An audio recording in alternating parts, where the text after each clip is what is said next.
Good morning, children. How are you? We are meeting after a long time.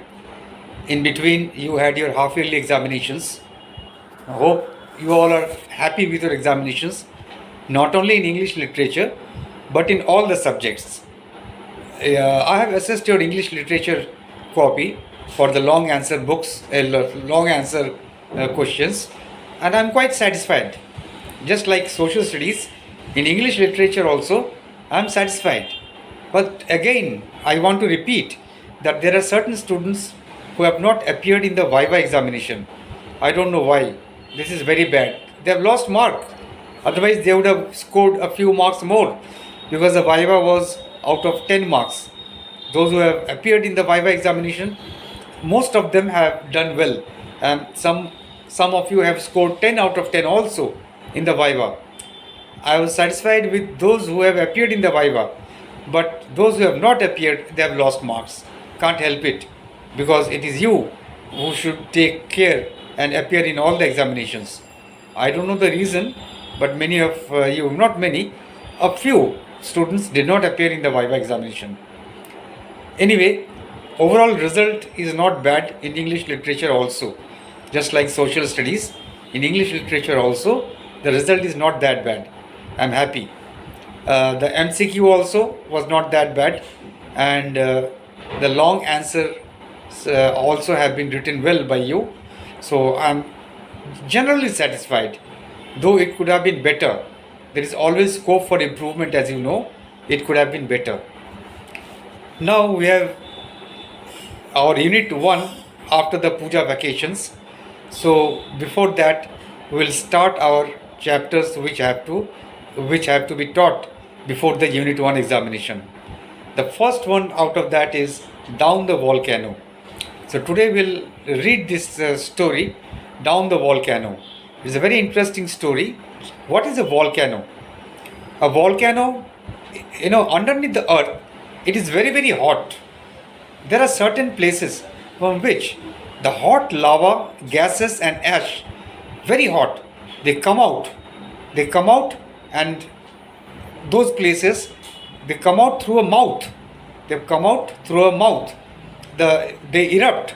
The hot liquid lava, gases and the ash, they erupt. They come out of a particular place, and that is known as a volcano. There are certain volcanoes which erupt for some days, maybe some weeks, and then again they are silent for about a few months or even a few years, even many years. Again they start erupting. There are certain volcanoes which are totally silent. They never erupt. They might have erupted a few million years ago, but now they don't erupt. So this is a story of one such volcano which does not erupt at present, but it had erupted once upon a time. So it had made a big hole, because the volcano is a mouth. That the mouth of the volcano is the place through which the hot lava and the gases they erupt. So it creates a deep hole on the earth from where the lava has erupted. Now this volcano is silent. It has not erupted for maybe millions of years. So here the author and his team, they go down that volcano in an attempt to reach the center of the earth. Let us see. It's a very interesting story. Let us see what is written in the story.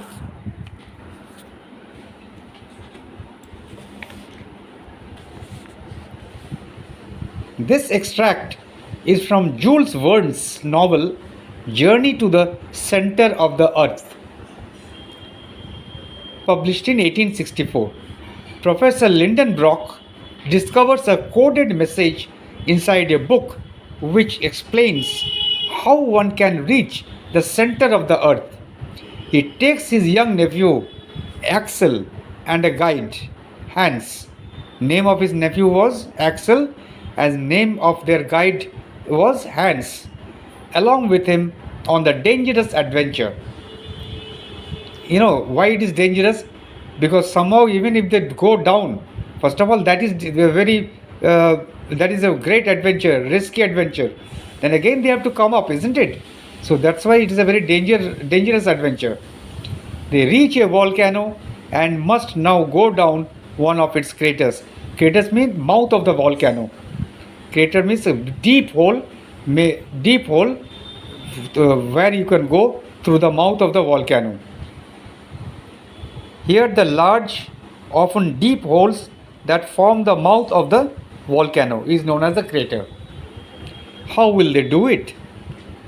Let us see. The real journey began. Now they have reached the volcano. They have reached the volcano, reached the mouth of the volcano. Now the real journey began. I had still not looked down into the bottomless pit. Actually, this story is being narrated by the nephew of Professor Lindenbrock. Okay. The real journey began. I had still not looked down into the bottomless pit. Why bottomless? It is so deep that they cannot see the bottom of the pit. So it is called bottomless pit, into which we are going to lower ourselves. That means they were going to go down that pit. It's so deep that even the bottom cannot be seen. I could still either take part in the adventure or refuse to try it. He had the option. The author had the option. The narrator, not author.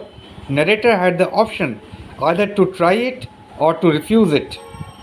Hans, our guide, accepted it so calmly that I felt ashamed at the idea of being less brave than him. Hans, very easily, he said, okay, we'll go down.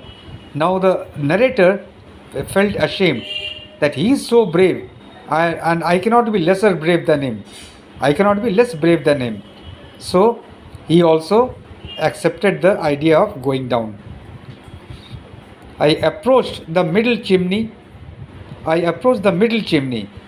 There were many craters, There were many craters there.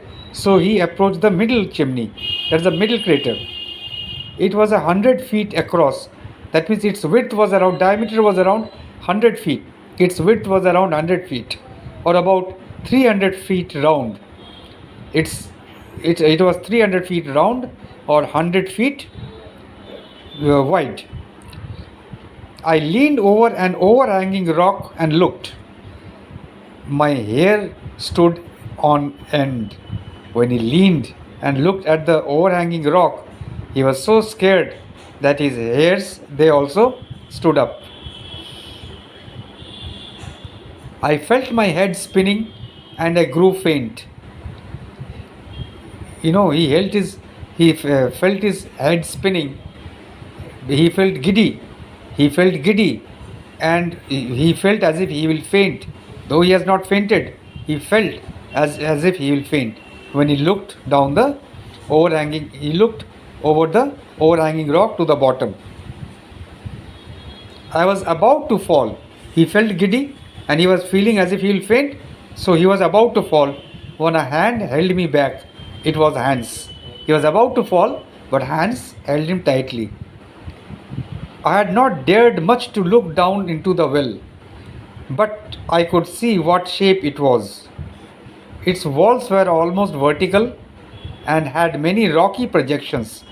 Rocks coming out from the surface of the wall. These were certainly going to make it easier for us to climb down. There was no staircase, only those rocks which were projecting from the walls of the pit. They were going to help them to go down. If we attached a rope at the mouth of the well, it would provide sufficient support.